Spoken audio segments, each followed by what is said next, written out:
Olá, bem-vindos ao Criarte. Hoje é dia de atualização e hoje vamos falar acerca de barroco italiano, escultura. Bem-vindos!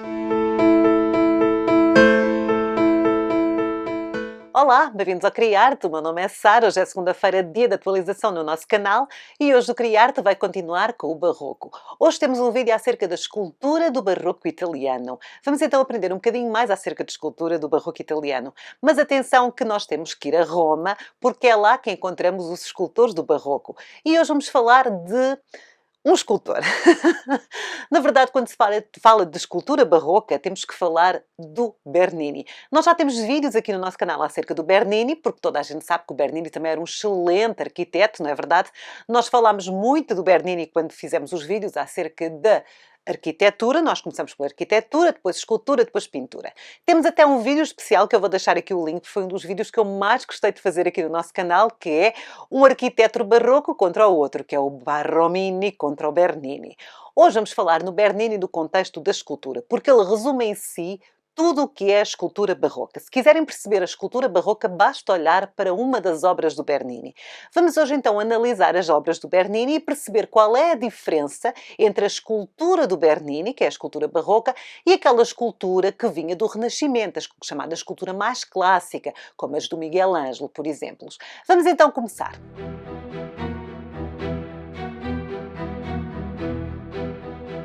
Para começar a falar de escultura barroca, vamos analisar um sujeito que tem vindo a aparecer muito nos nossos vídeos. Ele é um sujeito que está presente em muitas obras escultóricas. Estou a falar do David. Nós aqui no nosso canal temos análise do David do Donatello, depois temos análise do David do Miguel Ângelo e hoje vamos olhar com muita atenção para o David do Bernini. Este já uma escultura completamente barroca. David do Renascimento do Quattrocento, do Donatello, era uma figura de um jovem que pisava a cabeça de Golias. No Renascimento do Cinquecento, o Miguel Ângelo produziu este David, que é um perfeito contraposto, um jovem altivo que simbolizava o espírito cívico da cidade de Florença. Hoje voltamos a esta temática, mas desta vez uma interpretação barroca. Este é o David de Bernini. O David de Bernini foi uma encomenda para o patrono Scipione Borghese. É uma escultura de mármore com 1,70 m de altura, foi realizada entre 1623 e 1624. Hoje em dia, esta obra pode ser vista nas galerias Borghese, em Roma.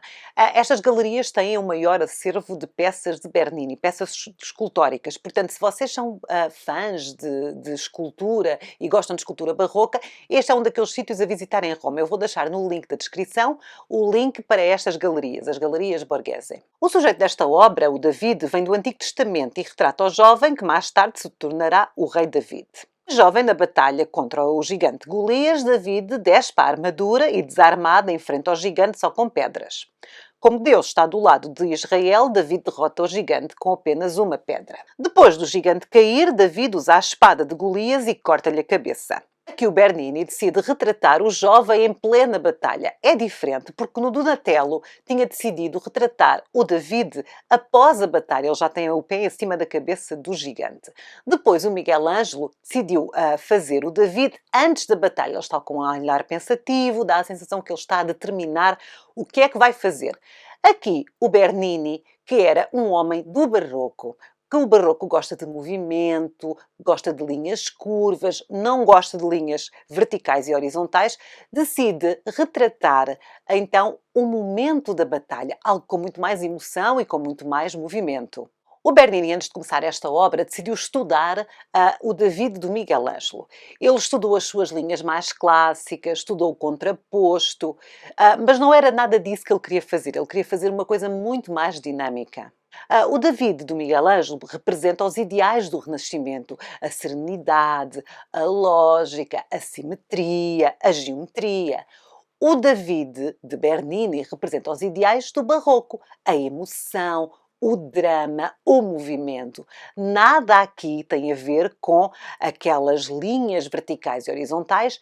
Tudo aqui tem a ver com linhas serpentinadas e linhas curvas. Existe um desequilíbrio na obra do Bernini. Este David é captado no momento da batalha. Esta obra é de tal modo dinâmica que parece que ela consegue interagir com o espaço à sua volta. É também algo de muito barroco, quando o artista tenta envolver dentro da sua obra o público. Nós vamos ver isso na pintura do Caravaggio, que tem sempre um lugar para o espectador. Vimos isso na arquitetura, que é uma arquitetura que nos abraça, que nos envolve, e agora estamos a ver isto também na escultura. Nós aqui estamos quase dentro da ação. Quando nós visitamos esta obra, nós temos a tentação de sair da frente, porque achamos que vamos levar com a pedra. Tal é a veracidade e tal é o envolvimento que esta obra tem com tudo ao seu redor. Portanto, a escultura deixou de ser uma peça estática e passou a ser uma peça envolvente. Temos uma torção no corpo de David, quase uma espiral. Ao olharmos a escultura de vários ângulos, ela está em movimentos diferentes, não é estável. Portanto, existe aqui uma prenúncia de movimento. O próprio rosto do David não é modelo de beleza clássica como era o David do Miguel Ângelo. Ele é belo, sim, mas ele tem a testa enrugada, está concentrado, ou seja, existe aqui tensão. Ao contrário do David de Miguel Ângelo, o David de Bernini parece mais humano, é uma representação mais naturalista. O corpo de David forma uma linha diagonal. A arte barroca é feita para que a pessoa que está a ver a sinta, para sentir a emoção. O artista do barroco não está só a tentar criar algo de belo, algo que seja uma idealização de um conceito. O artista barroco quer levar-nos para dentro da sua obra, quer nos emocionar, quer nos agarrar. Bernini faz isto de tal maneira que nos esquecemos que isto é pedra. Percebemos que Bernini percebe muito bem a anatomia humana. Este é o produto de um artista que estudou muito bem o clássico. Ele sabe muito bem a anatomia, ele sabe muito bem esculpir, ele percebe muito a obra do Renascimento, mas depois põe mais sal, não é verdade? Dá-lhe aqui qualquer coisa de mais emocionante. Quando nós olhamos para esta obra do David, percebemos os 9 passos fundamentais para perceber a escultura barroca. Eu vou-vos explicar. São 9. Quem sabe estes 9 passos fundamentais percebe imediatamente que está a haver uma escultura barroca. Eles são a inovação que o barroco trouxe ao mundo da arte. Vamos olhar para o David e eu vou-vos dizer quais são. Primeiro, nós temos aqui intensidade emocional. Não temos um rosto sereno. Não temos um corpo pausado. Nós temos aqui um pico de emoção. O Bernini vai esculpir todos os seus sujeitos numa emoção. Eles não são sempre uma tábua rasa, entendem? Ele coloca-os no momento exato, no pico da sua emoção. A obra escultórica barroca capta um momento no tempo. Nós percebemos pela tensão do corpo e da arma aqui do David que ele está prestes a fazer uma coisa, mas ele já está em movimento. Portanto, é captar um segundo quase cinematográfico. Isto vai ser depois muito importante na pintura, nomeadamente o Caravaggio vai fazer muito isto. Nós olhamos para os quadros do Caravaggio e achamos que estamos perante uma fotografia, porque foi captado no momento exato, nós percebemos qual é o momento. Terceiro, a escultura barroca é dinâmica e é instável. Olhem bem para o David. Todos os ângulos do David são dinâmicos. Ele não está estático em nenhum local. Portanto, nós andamos à volta desta escultura e ela é muito dinâmica. Tudo o que no Renascimento era equilíbrio, era o contraposto, era uma fórmula matemática, que está quase em desequilíbrio, está quase a cair em cima de nós, está quase a fazer alguma coisa. Portanto, nós olhamos e percebemos que há aqui um desequilíbrio e uma instabilidade que se reporta a movimento. O quarto princípio tem a ver com as linhas diagonais. Olhem bem para o David. Existem aqui muitas linhas, todas são diagonais, todas são curvas. Não há uma linha reta vertical, uma linha reta horizontal, como eram nas esculturas mais clássicas, não é verdade? Aqui temos tudo assim, temos diagonais. Depois temos a energia e o movimento, porque todas estas linhas diagonais e toda esta assimetria, este desequilíbrio, levam-nos para o quê? Para o movimento. Nós temos indícios de movimento, temos indícios de energia. Outro fator, a envolvência. Nós estamos a fazer parte desta história. Eu contei-vos que ninguém gosta de ficar de frente para esta escultura porque acha que vai levar com a pedra. Portanto, ele envolve o público, o barroco envolve o público dentro da obra. Envolve o espaço à volta da escultura. A escultura deixa de ser uma coisa estática para passar a ser uma coisa envolvente. É dinâmica e é envolvente. Temos uma beleza, sim, mas é uma beleza não idealizada. Ao contrário do trabalho do Renascimento sentido do trabalho da época clássica, em que havia uma tentativa de fazer as pessoas tão bonitas que são quase sobrenaturais, são irreais, não é verdade? Aqui não. Nós temos aqui uma busca do realismo. Nós temos aqui uma beleza, sim, mas nunca é uma beleza idealizada. Depois temos também as linhas interrompidas. As linhas interrompidas dão tensão. Portanto, é como se ele estivesse a meio de qualquer coisa. O movimento interrompido cria tensão. E esta tensão cria o quê? Cria dinamismo. E por fim, temos um fator importantíssimo, que foi importante na arquitetura e agora está a ser muito importante na escultura e depois vai ser muito importante na pintura, que é o quê? É o grande contraste da luz e da sombra.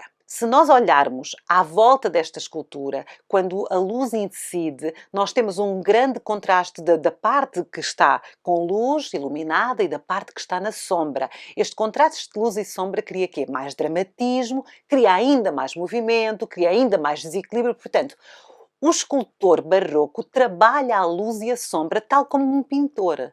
Portanto, temos aqui os mais importantes passos para percebermos a escultura barroca. Este David é realmente um bom exemplo do que é a escultura barroca. Vamos agora ver uma escultura mais madura do Bernini e ainda mais barroca.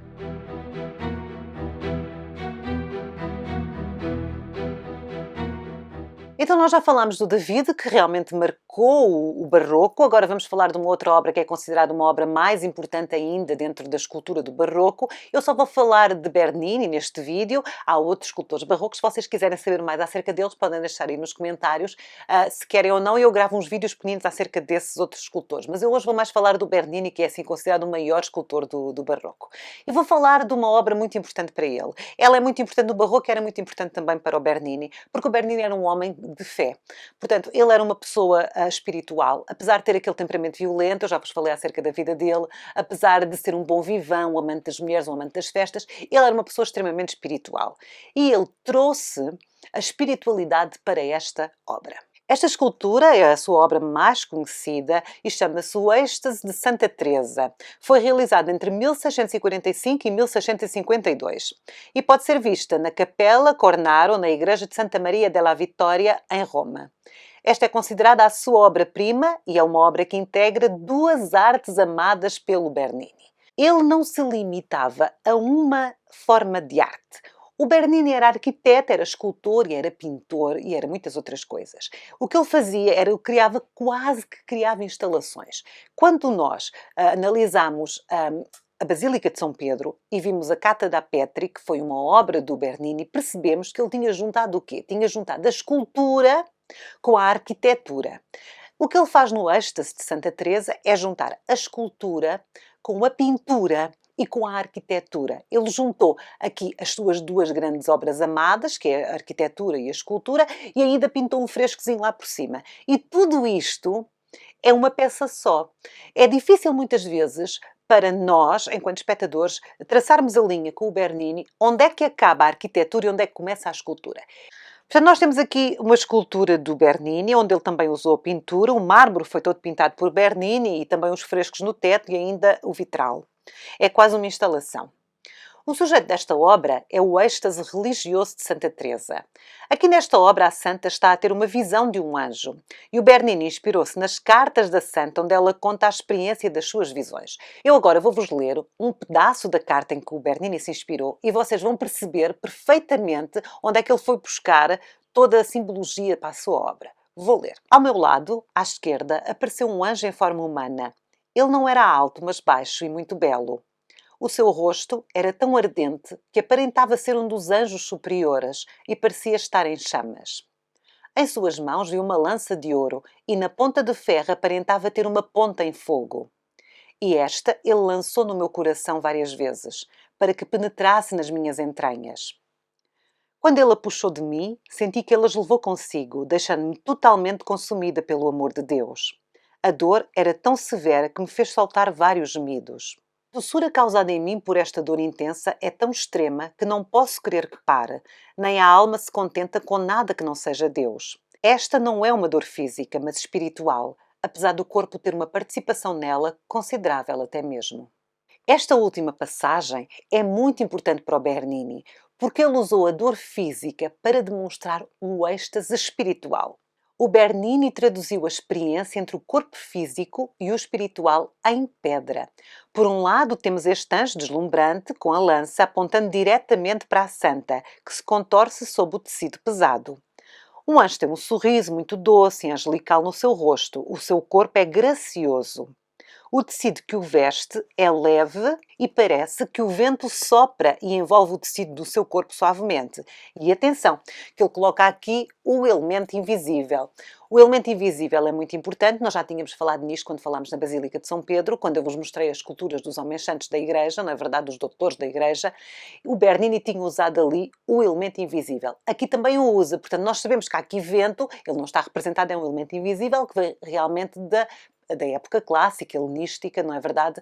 Da escultura. E ele aqui volta a utilizar isso para passar uma mensagem espiritual. Toda a torção do corpo do anjo está em contraste com o peso do tecido usado pela santa.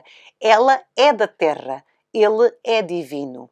Bernini usa aqui o mármore para todos os elementos, mas dá texturas diferentes a cada um que nos parecem materiais diferentes. Existe uma grande leveza nesta obra, tudo parece flutuar em pleno ar.